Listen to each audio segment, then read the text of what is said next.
Salam kawan, saya ucapkan terima kasih karena sudah datang ke channel ini. Saya harap channel ini sentiasa memberi sedikit manfaat kepada kawan-kawan di luar sana. Dan saya sedikit saja saya nak mengupaskan tentang isu 22 bulan Pakatan Harapan pemerintah yang banyak yang mengatakan seperti ini. Padan muka kejatuhan Pakatan Harapan 22 bulan, bukan mereka tahu memerintah pun. Itu yang pertama. Yang kedua, mereka menyalahkan Datuk Seri Anwar Ibrahim dalam hal 22 bulan ini juga. Seperti itu yang kita selalu dengar. Oke, saya nak pergi yang ke pertama ini tadi. Pakatan Harapan selama 22 bulan ini, saya tidak akan menyokong Pakatan Harapan punya pemerintahan 22 bulan ini jikalau benda ini memang saya lihat tidak betul. Itu dari saya pribadi.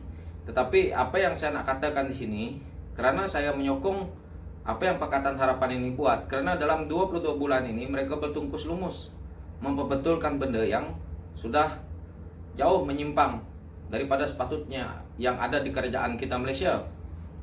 Saya tidak perlu nak uraikan yang benda-benda yang seperti itu, karena orang yang memang bijak pandai ataupun orang yang memang ada membaca ataupun melihat sendiri keadaan, mereka tahu. Apalagi orang-orang yang terlibat dengan ekonomi seperti perniagaan di Malaysia ini, mereka paham di sini. Jadi benda ini dimomokkan seperti benda ini Pakatan Harapan gagal. Tapi di situ juga mereka harus lihat sisinya. Dalam Pakatan Harapan yang mereka katakan gagal ini tadi, yang menggagalkan siapa? Itu adalah orang dalaman. Dan orang dalaman itu siapa? Adalah orang yang ada di pemerintahan sekarang ini. Kenapa kalau kokap lah pemerintahan 22 bulan ini? Karena orang-orang inilah itu mereka gelarkan pengkhianat. Kalau kita lihat orang dari Pakatan Harapan sana, Tun sendiri mengatakan mereka adalah pengkhianat. Kenapa? Mandat rakyat mereka telah bohongi. Itu yang jelas sekali. Pemerintahan 22 bulan ini betul, tetapi yang diambil alih balik ini bukan mandat rakyat. Inilah kerajaan yang tanpa manifesto.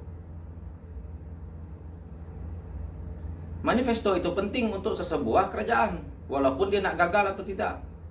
Yang kita nak katakan Pakatan Harapan gagal, kita nak lihat dari sisi mana yang gagal. Dia membuat buat itu untuk kebaikan rakyat, bukan untuk menindas rakyat. Tetapi lubang yang lama ditinggalkan oleh pemerintahan lama sangat dalam. 22 bulan itu mereka bertungkus lumus. Di kementerian ini ada masalah, di kementerian ini ada masalah. Itu masalah yang melibatkan keuangan, belum lagi masalah manusia nih. Daripada pengurusan sumber manusia sudah ada masalah lagi. Karena orang-orang yang di dalam ini dulu adalah orang-orang daripada sebelah pihak sana. Jadi kalau nak katakan mereka ini gagal, daripada segi ekonomi, daripada segi kita cerita minyak turun, dah sebulan kali kata, itu dah memang turun karena harga minyak dunia dah turun. Tetapi impaknya pada ekonomi kita, harga minyak turun sangat mendalam itu nanti. Karena sumber keuangan negara kita berpandukan juga daripada sumber minyak. Yang terbesar sekali penyumbangnya adalah minyak. Jadi kita harus lihat di situ. Itu daripada segi yang kita lihat, kalau nak kata Pakatan Harapan ini gagal. Orang yang mengatakan gagal ini, dia sendiri pun tak tahu gagal atau dengan nak mencerita mengkhianat susah juga. Benda kalau gagal itu kalah.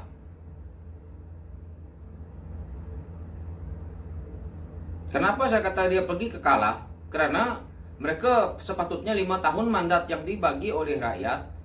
Mereka sampai 5 tahun pilihan raya mereka kalah karena mereka gagal melakukan mandat rakyat dengan baik. Ini tiba-tiba 22 bulan ada pintu belakang pula. Dan orang yang menggagalkan ini pun, kalau Anda nak mengatakan begitu, orang yang ada sekarang ni lah. Mereka duduk di kementerian yang ada sekarang, yang dulu bukannya mereka duduk di kementerian yang sangat ataupun jadi timbalannya ataupun yang sangat rendah.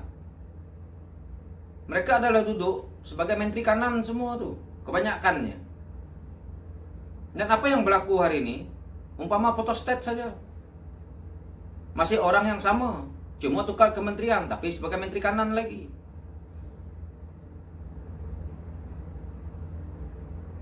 Termasuklah Perdana Menteri kita sendiri yang ada hari ini.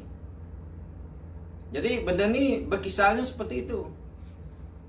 Jangan kita nak mengatakan Pakatan Harapan gagal. Siapa yang buat gagal? Adalah orang dalaman ini. Kalau mereka malas bekerja waktu itu. Sekarang nih menteri kanan yang di waktu Pakatan Harapan adalah menteri kanan yang ada di Pakatan Nasional hari ini. Kalau mereka ini tidak bagus, kenapa Tan Sri Muhyiddin Yassin ambil mereka? Tukarlah pakai menteri daripada UMNO, tukarlah menteri daripada Peras. Kalau saya kata ini tidak betul, Anda pikir sendiri.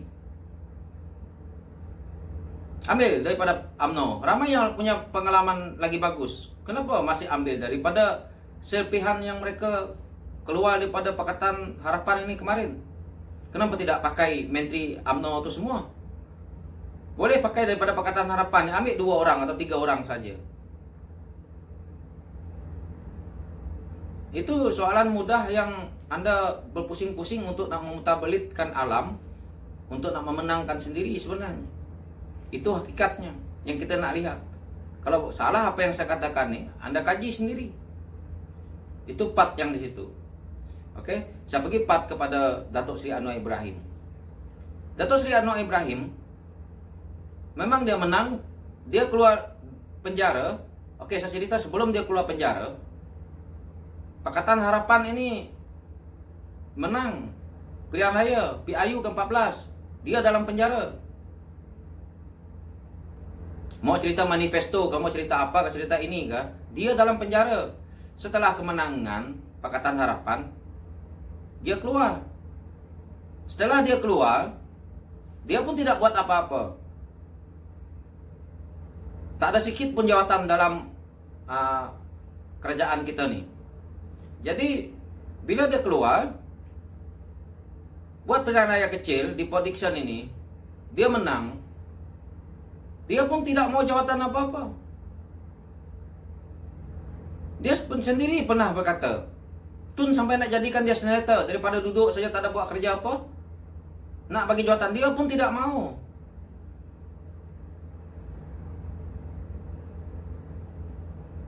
Dan dia berharap rakan-rakan sejawat dia yang menjalankan kerja di kementerian, dia berharap baik. Bukannya ada kena-mengena dengan Datuk Seri Anwar Ibrahim.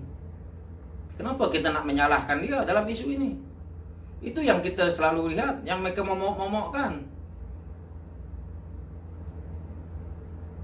Jadi benda inilah yang berlaku di Malaysia sampai hari ini. Jadi sampai bila kita nak berubah? Kalau memang pun kita fanatik, munafik, ekstrim sangat, kita lihat sisi yang baik.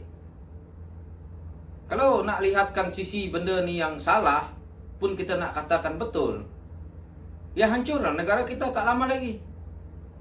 Dan kita lihat yang ada hari ini. Itu saya selalu kata, Pakatan Harapan perlu bersyukur di atas apa yang berlaku kepada mereka. Karena kalau kita lihat yang hari ini, mereka ambil alih tugas tuh, baguslah, biar padan muka, berat kan? Ditambah lagi dengan masalah yang dah ada nih. Drop terus ekonomi dunia. Kalau saya bercerita di sini, orang nak suruh saya nak letak data ni lah di tepi ni, saya tidak perlu. Sebagai seorang yang pintar, seorang yang bijak, tidak perlu lagi saya nak letakkan data di tepi ni. Baca sendiri. Pelabur asing mengeluarkan bursa saham mereka daripada Malaysia, bilion, triliun mungkin sudah. Itu adalah menjejaskan ekonomi negara kita. Dan padan muka orang yang selalu cakap dengan saya selalu membuat komentar di bawah sini. Mereka kata, kenapa nak ni, kalau kau tak suka Negara kita ini kau pergi duduk negara lain. Kita negara Malaysia ini sangat kecil. 30 juta penduduk lebih kurang. Jangan kita nak sombong. Kalau kita tidak bergerak ke negara maju tanpa kita minta bantuan daripada negara maju, apa yang kita ada? Sebatang sudu pun kita import daripada China. Tidak payah kita nak cakap bohong. Tidak mampu lagi Malaysia ini nak mengeluarkan produk sendiri pun sepenuhnya. Mungkin kita boleh keluarkan dalam 20%. Tapi isu ini tidak pula yang Pak Lebay apa semua ni nak ceritakan. Nak cerita kita nak bergerak seperti ini, nak seperti ini. Tidak payah nak cakap banyak lah. Kalau jam di tangan anda itu brand daripada luar negeri, bukan made in Malaysia, anda tak payah nak bohong lah.